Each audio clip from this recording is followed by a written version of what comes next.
era pra ser mais um quadro do Costura Histérica Show, mas vai ser uma coisa a mais. Você está pronto para ver o Costura Histérica Receitas Show. Receitas caóticas. Receitas caóticas. Com frustrações, uma pitada Amanhã é aniversário de alguém muito especial no Costura Histérica. Quem será? É aniversário de Paulo Samu, que vos fala que atrasa essas coisas todas, né? No dia 5 de junho. Mas, e aí o que eu estou fazendo?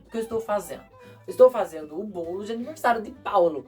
Mas eu precisava muito fazer um vídeo essa semana. Então eu tentei unir, e essa é a receita do caos. Frustração, como é que se diz? Expectativas e confusão. Realidades. E a realidade, viu? Era pra ser um vídeo animado, mas eu confesso pra vocês, eu vou falar a realidade, eu não tô animado. Não tô nada animado, porque domingo eu me programei pra fazer uma coisa, não deu certo. Sábado eu me programei pra fazer outra coisa, não deu certo. Quarta-feira, hoje era pra chegar o presente do Paulo, não chegou. Então, eu ia fingir que eu tava feliz, mas eu não tô feliz. Então, vocês vão me ajudar a levantar o astral e nós vamos dar a pimba pra frente e nós vamos ver o que vai acontecer. Enquanto eu vou fazendo aqui, a gente vai conversando e vamos fazendo, tá? Gente, a realidade é que eu já comecei esse vídeo 3 vezes, mas agora que vai pra frente. Agora tá? vai, gente. Agora vai. Então eu vou fazendo aqui. A gente conversou essa semana lá no grupo sobre frustrações, sobre frustrações que a gente tem quando vai começar um projeto ou quando tem um projeto em mente. E olha, de frustração eu entendo, porque quando eu comecei na costura histórica, há uns 5 anos atrás, o que acontecia é que eu não tinha muita referência. Não porque não existia referências no Brasil, mas é porque eu era meio tonto. Então eu fui conhecendo algumas coisas, eu fui conhecendo o canal do Paulo, que o Paulo já tinha um canal quando eu comecei. Eu conheci o canal incrível da Modista de Desterro, conheci o canal da Ju Lopes, e depois com o tempo eu fui conhecendo outros materiais e acabei me emocionando cada vez mais. Eu não conhecia tanto as gringas, como o Paulo conhecia mais as gringas antes. Então esse não era o meu ideal, assim. Mas a gente vai se emocionando e vendo coisas. E depois a gente começa a ver que não consegue encontrar aqueles mesmos tecidos, não consegue encontrar aquelas mesmas coisas. Você não encontra o material que você precisa para fazer os moldes. E com certeza aí vai passar alguma foto de as primeiras coisas que eu fiz que eram horrorosas. Então, essa receitinha é o caos, que é essa frustração do começo. E a gente conversou um pouco sobre isso. E o Paulo vai ler aí algum comentário, enquanto eu bato isso daqui. Algum comentário sobre... Ai, preciso de uma colher. Eu tô com uma colher na mão. Ah, tá.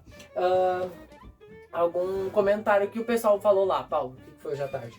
Eu acho que, como você falou aí no começo da costura histórica, é muito comum a gente se comparar, e principalmente como hoje em dia as principais fontes de costura histórica são lá de fora, né, lá da Europa, Estados Unidos, a gente acaba vendo uns trabalhos de pessoas que já estão há muitos anos desenvolvendo esses projetos, e pessoas que podem até ser novas, mas elas já chegam num lugar onde já tem pessoas que já estão há 40 anos fazendo aquilo, então elas já aprendem com pessoas que já estão há muito tempo fazendo aquilo, né? E a relação de tempo dessas coisas, porque muitas pessoas que a gente vê na internet estão há 30 anos fazendo aquilo, já tiveram um curso, lá tem muitos cursos de, hoje nós vamos fazer um curso, aula aberta sobre tal coisa.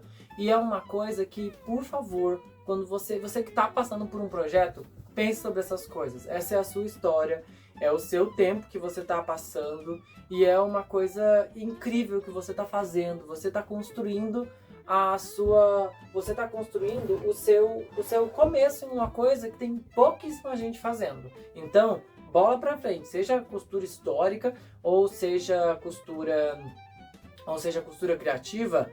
Manda pra frente, porque o que você fez certo vai cada vez melhorar mais, e o que você fez errado vai ser o começo para você melhorar cada vez mais. E a gente se comparar com os outros é inevitável, a gente sempre vai se comparar. Mas eu acho que o mais importante é a gente se comparar com nós mesmos. E olhar pro nosso repertório, pra nossa história e ver o quanto que a gente, de um projeto pro outro, vai se desenvolvendo, vai aprendendo coisas novas. De um ano pra cá, a gente olha pros nossos projetos e a gente vê o tanto de coisa que a gente melhorou, né? Eu e o Arthur aí fazendo... Peraí, vou fazer assim, eu vou acelerar isso daqui no vídeo, então você vai ficar vendo aí, por enquanto, você vai ficar vendo o quê? O que vai ficar passando na frente? Solta o som aí, Louro. Você vai ver alguma coisa do costurito explodindo, tá?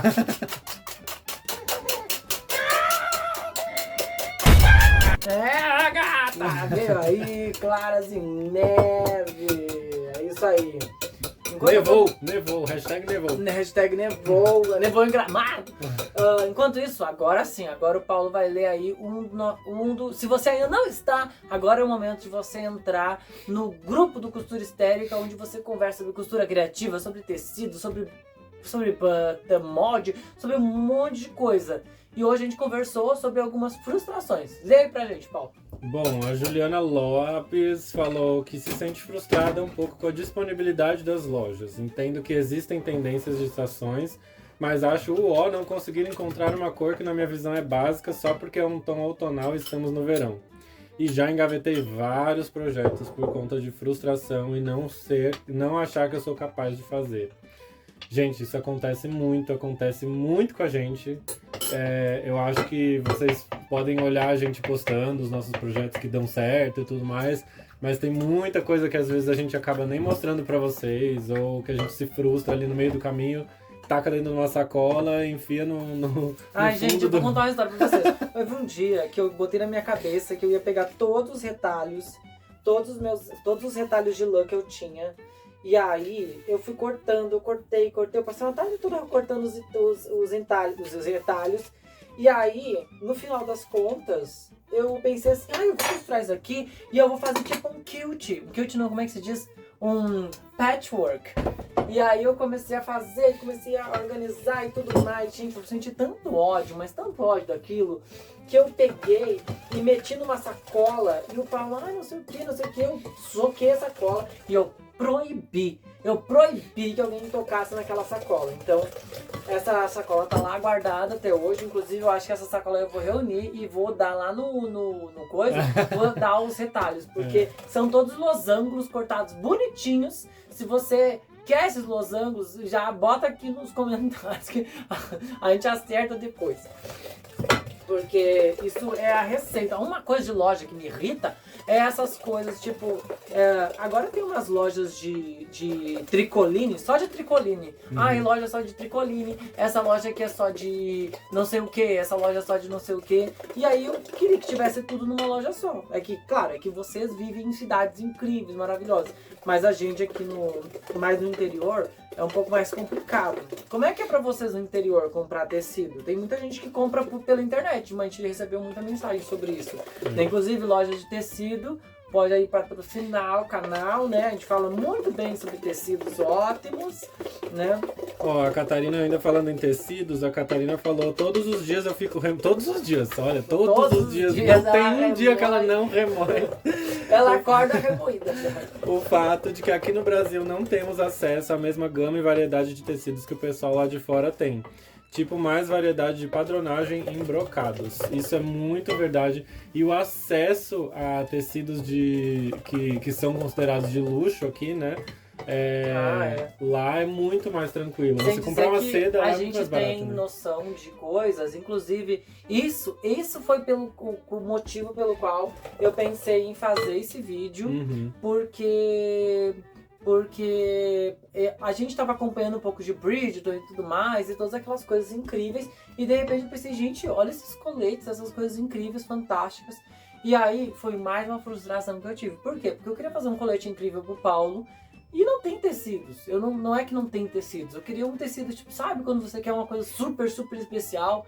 E aí eu não estava encontrando aquilo que eu queria, nem pelo preço que eu queria também. Então essa é a realidade também. Porque eu já vi metro de seda por R$90, R$200, e aí vai longe a história, né? Então não se sinta frustrado por isso. Teste tecidos com outras funções. Tem outros tipos de tecidos de fibras naturais que são incríveis, né? Alguns sintéticos maravilhosos que você pode usar. E, gente, usa sintético mesmo, porque, assim, às vezes é meio ruim para costurar também, né? Até porque eu acho, se você é iniciante, é muito melhor você economizar um pouquinho, usar uma fibra natural para você não se frustrar também. Porque eu me lembro que um dos motivos de eu me frustrar era usar tudo que é tipo de tecido, não conhecer os tecidos e acabar me frustrando por conta de... Por não conseguir fazer uma costura reta, por exemplo, na máquina e tal, o tecido desliza, né? Então agora o Paulo vai ler outra coisa aí, outro comentário, enquanto eu vou pegar leite, viu? Bom, gente, tem aqui um comentário da Duane. Sim, eu tenho bastante problema com modelagem e ajuste. Então eu sempre penso 2 vezes em fazer algo justo. Sinto que eu não vou conseguir ajustar direito e vou perder tudo que eu fiz e ficar frustrado. Então nem começo. Usar moldes resolve um pouco esse problema, mas não 100%, porque até mesmo com moldes a gente precisa ajustar. Corpetes vitorianos, por exemplo, ou até mesmo roupas mais modernas do século XX. Uma vez o Paulo me falou uma coisa que eu sempre pulsava assim, de novo, falava mais uma vez, que era tipo, as pessoas têm que começar por roupas de baixo, né? E eu ouvia isso, e na verdade eu não fiz isso, né? Mas eu sempre digo isso, porque começar pela roupa de baixo te auxilia muito em como você vai organizar as coisas, como é que você vai ali, você inicia já com alguma coisa, né? Você já aprende a mexer na máquina, se for o caso da máquina, ou se for a caso de mão, você consegue aprender muito bem a fazer os seus pontinhos. Mas, uma vez o Paulo me falou uma coisa que é realidade. Ninguém vai usar roupa de baixo. No sentido, quando acontece um evento, você quer exibir uma roupa bonita, a roupa de cima é que importa, né? Por mais que façam roupa de baixo, é muito importante, porque cada período tem sua roupa de baixo, e a roupa de baixo é que faz o negócio ficar interessante. É que faz a silhueta ficar histórica, perfeita. Faz mas toda a diferença. Não é o que importa, é o que interessa. E o que interessa aqui é a roupa de cima, viu? Estude sobre entretelas. Tem um vídeo sobre entretelas aqui que vai passar. Sobre entretelas não, como aplicar entretelas. Estude sobre entretelas. Se você puder, se tiver como, procure um cursinho de como é que se diz? De ajustes, né? Existe bastante coisa. Eu acho que até o site do Correios, não tinha aquele cursos, corte e costura do Correios. Sempre você vai ter alguma coisa. Aí tem a grande Marlene Mukai, por exemplo, que fez inúmeros vídeos, a vida toda dela, sobre algumas teorias de ajuste, corte e ajuste, que pode te ajudar bastante. Não só na costura histórica, mas como na costura criativa também. Então, às vezes, são as foundations, como se fala, né? São como é que estão suas fundações da sua costura. Quais são as coisas que você tá deixando meio que passar de lado, assim. Porque tinha algumas coisas, por exemplo, que eu jurava que sabia, e aí via uma técnica de outra pessoa, e você já, nossa, isso aqui eu nunca tinha visto. Então, se abra, se deixa ver coisas novas, que isso é muito importante, pessoal. Isso é uma boa receita para não se frustrar. Porque quando você conversa com outras pessoas, isso ajuda muito a você ver que você não é o único. Infelizmente, a gente não é o único, e a gente pode aprender muito com a história que os outros estão passando, né, Paulo?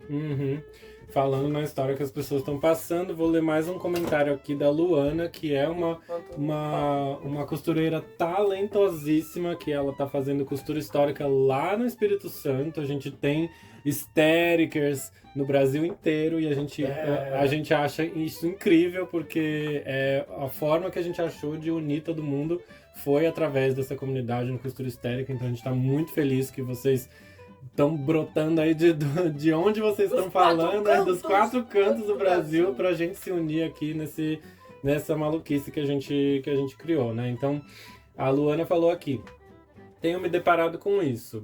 Por exemplo, ainda me pergunto se seria uma boa tentar fazer peças formais do século XVIII, já que tecidos como seda, que pela quantidade sairia cara, ou tafetá, não acho mais por aqui. Todos os tecidos que tenho, que em sua maioria são de algodão, eu os tenho porque comprei e compro por menos de R$10. Por isso ainda estou aprendendo e fico mais no informal. Fora da questão de estampa, que não costuma aparecer, e por isso vou mais pro liso.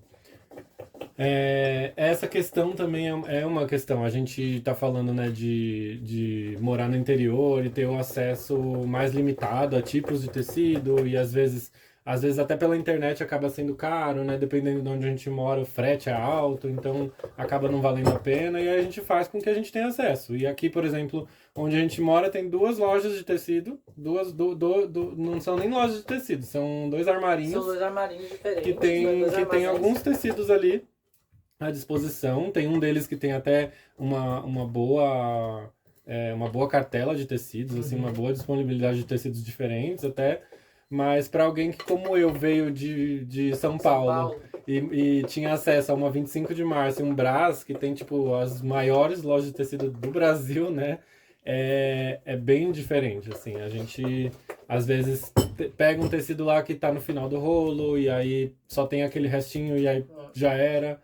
E é bom, eu quero muito poder usar esse vídeo para poder revisar algumas dicas que eu dei no passado, como por exemplo, comece por trabalhadores, né? Roupas de trabalhadores normalmente são mais simples, dependendo aí do grau de trabalhador, né? Também tem isso, né? De operário, né? Mas a gente faz costura histórica pela beleza e pela estética das coisas, né? Claro, e tem um outro passo também, que hoje é que me agrada mais, que é a história de artesãos que foram como a gente e deixaram a história no mundo. A beleza das coisas e a beleza como ela existe na costura através dos séculos, a gente sempre liga a entidades, tipo, tal rainha, tal rei, não sei o quê. Mas, gente, não esqueçam que quem fez aquelas coisas incríveis que a gente admira não foram reis e rainhas. Quem fez aquelas coisas foram artesãos como eu, como o Paulo, como você que está assistindo, como a sua avó, como a sua tia. Então, esse poder ancestral está nas nossas mãos e ele é feito de muita paciência.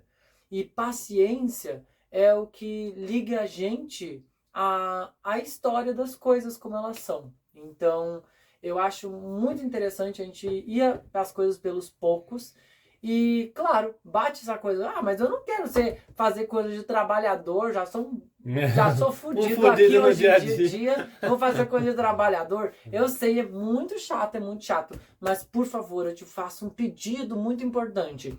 Faça só uma peça de operário, de trabalhador, seja da época que você tá trabalhando, e aí depois você passa para uma classe acima, assim. Faz isso como um desafio, fazer uma peça de trabalhador, porque eu posso garantir que você, depois que você fizer uma peça de operário ou de fazenda, farmer, seja o que for, você vai fazer o seu próximo traje muito mais fácil. Lê aí mais um, Paulo, enquanto eu bato aqui. Eu queria lembrar de uma frase que a Ju Lopes falou lá no grupo, acho que semana passada, um dia aí, que é justamente a gente fazer com o que a gente tem acesso. Não ficar esperando também o tecido perfeito e não se limitar porque a gente não tem o tecido que seria o ideal, ou porque é um tecido de fibra natural e a gente não tem acesso, ou porque o cetim é fino demais, ou porque isso, porque aquilo. Faz com o que você tem acesso. Se você tem acesso a só um lençol ali velho de uma cama que ninguém usa mais, pega aquele lençol e faz o que der para fazer com aquele lençol. Seja um vestido de regência, seja uma chemise, seja um teste de um colete. O que você conseguir fazer já vai ser muita nova experiência para você, sabe? Eu acho que tudo é aprendizado. E isso que a Ju falou também, assim, se essas pessoas que a gente estuda, se elas estivessem vivas no dia de hoje, tivessem acesso a esses tecidos, você acha que elas não iam fazer as roupas? Elas não iam usar o jacarte da 25? Claro que o cetim de R$3 o metro? Elas iam usar, com certeza. Então, não acha que só porque... Não acha que só porque você só tem aquele tecido que não vai ficar bonito o projeto, ou porque não vale a pena fazer. Faz, tudo vale a pena, tudo é aprendizado. A Ana Porto Alegre falou aqui. Essa daí tá fresquinha, porque eu não tinha lido essa daí. Eu também não tinha. Acho que já me senti, sim, frustrada por não achar algo exatamente como imaginei. Mas nunca dura muito essa sensação, porque eu acho que tenho sempre... Não.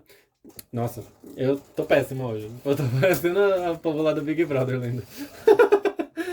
Mas nunca dura muito essa sensação, porque eu acho que tem uma mentalidade meio prática. Sempre foco no que dá pra fazer com o que eu tenho.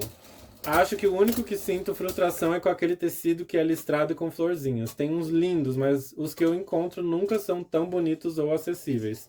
Esse é um tecido que eu dei pra ela, um retalho de um tecido que um amigo me deu um retalho. E aí o outro retalho que sobrou ainda dei pra Fabi, que ela fez um corset. Então assim, é um tecido que é lindíssimo. Inclusive eu vou colocar ele, a foto dele aqui. Por aqui. Porque eu tô vendendo esse colete que é feito com esse tecido, inclusive. Sobre engavetar projeto, eu acho que nunca engavetei por achar que eu não tinha capacidade. Mas já engavetei para dar prioridades para outros que eu achava que ia conseguir fazer melhor. Aí no fim, amiga, a gente não faz, né? É. A gente não faz. Nossa, gente. Ai, eu tenho tanto projeto engavetado. Tanto. Nossa, tem que fazer um dia a redenção dos que não foram. Não, e o que mais rola é a gente comprar tecido pensando no projeto que a gente vai fazer com ele e ficar lá 5 anos parado. Nunca. Ah, isso aqui vai ficar lindo quando eu fizer, mas nunca faz. Nunca vem. Nunca cria coragem. Nunca vem. Gente, inclusive isso é uma coisa interessante. Desapegue de projetos que você não vai pra frente. Desapega, porque às vezes a gente pensa, quer pôr pra frente e aquilo não vai. Às vezes, olha, eu aposto aqui com você que tem projeto lá que já tá, só falta um pouquinho de coisa e você não bota pra frente, já terminou 1000 coisas e ainda não fez aquele. Porque eu sou assim. Eu tenho O costurito é assim. O costurito é assim.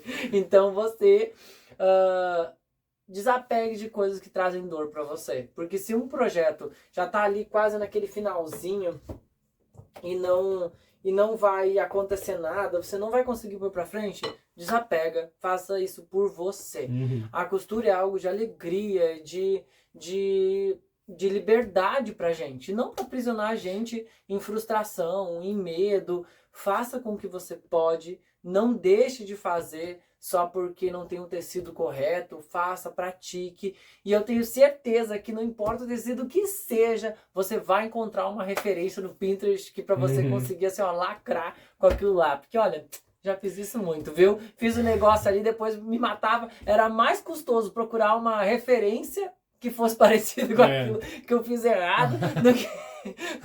Mas dá certo, viu? Gente, é muito fácil para os gringos fazerem as coisas incríveis que eles fazem, tendo acesso a sedas já bordadas, tendo acesso a passamanarias e fitas e tudo. Passamanaria é uma coisa que me irrita, porque a gente não encontra, tá? Aquelas franjinhas gigantescas, bonitas, só encontra aquelas franjas mole, estranhosa. Nossa, isso me irrita, me dá raiva. E outra coisa, falando sobre estampa, alguém falou de estampa, eu vou reclamar aqui, enquanto estou fazendo, não toleraremos florais que vão todos para o mesmo lado. Aliás, se a primeira vez você prestar atenção nisso, você não vai conseguir mais entrar em lugar nenhum. Não vai conseguir nunca mais comprar um tecido estampado. Por quê? Os florais... Fernando Mauri! Vamos prestar atenção aí? Vamos prestar atenção, Fernando Mauri. Quem são as mais altas lojas que fazem de coisa? Não tô falando mal deles, eu tô falando bem, porque eu amo os tecidos da Fernando Mauri. Mas, dá uma olhada aí. Ou entra lá no ateliê do pessoal que tá no Canva. Ctrl-V, o pessoal que espelhadinho. o pessoal que tá lá no Canva fazendo os tecidos, tá? Olha lá neles e fala assim, vamos dar uma espelhadinha, bota um coelho pra cá, um coelho pra lá. Passa aqui um tecido que a gente fez com os coelhos, tá? Que não é da Fernando Mauri aquele tecido, né? Os coelhos. Então, presta atenção, onde já se viu, tudo que é coelho pra um lado só, os coelhos tudo olhando pra cá, ó. Os coelhos egípcios. Os coelhos egípcios, tudo olhando pra esquerda, tudo olhando pra direita, se fosse pra esquerda ainda, mas tudo pra um lado só, assim, tudo pra lá. Então, assim, gente, por favor, encarecidamente, você que é técnico de tecidos, tá?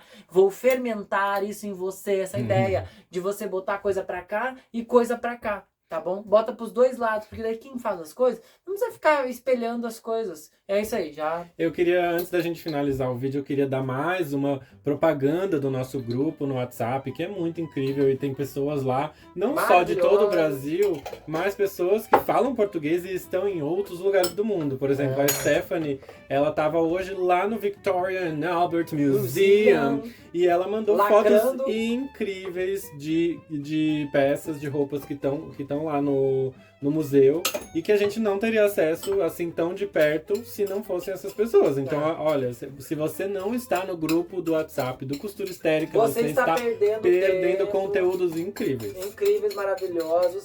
E aposto, não prometo que você não vai se frustrar mais depois de entrar no Costura Histérica. Mas pelo menos você vai ter alguém para te abraçar, te acalmar. Pra reclamar junto com você. Pra reclamar junto com você e fazer juntos, a gente consegue reclamar mais. Consegue reclamar mais e reclamar melhor. E reclamar juntos. E reclamar juntos. E é sobre isso. Tem mais alguma mensagem aí do dia? Acho que era isso. Acho que acabou? Acho que era isso. Bem, era muito importante pra mim falar com todos vocês sobre esses pontos, sobre frustrações. Escreve aí se você gostou desse quadro. Tô fazendo aqui, já tô tempo já aqui, agora já vai pro forno. Depois vocês vão ver prontinho aqui. Qual é o seu bolo favorito, Paulo? O meu bolo favorito é esse bolo que o senhor está fazendo. Se você viu o vídeo até aqui, escreva aqui qual é o seu bolo favorito, tá? O próximo bolo que eu vou fazer aqui no Desabafos vai ser o bolo que escreverem aí. E, gente, um bolo, mesmo que embatumado, ele ainda é gostoso de comer. Então, um projeto, mesmo que mal costurado, ou com um tecido que não tá meio ainda é melhor do que o projeto que não costurou nada. Exatamente. Que não fez nada. Então, faça com o que você tem acesso e não desista e não deixe de fazer, porque a gente tem que, mesmo com as adversidades, a gente tem que se esforçar para fazer o que a gente consegue. Porque é muito fácil para os gringos fazer com aquilo lá que eles têm, sendo que se ele queria ver os gringos aqui no Brasil, se eles teriam... Lutando com a mesma coisa, sabia? Lutando embaixo do sol. Você sabia? Com licença, olha que lindo ele se divertindo com algodão. Que fantástico. Então, beijo para todos vocês. Beijo. Espero que vocês estejam bem. Espero que o cheiro desse bolinho entre aí na casa de vocês e melhore cada vez mais o dia de vocês. Deixe nos comentários qual é a sua frustração, ou melhor, a dica de um tecido bem gostoso aí, de uma casa de tecidos bem gostosa, pra gente comprar tecido bom e barato. E qual é o seu bolo favorito? Viu? E seu bolo favorito, claro, viu? Beijo!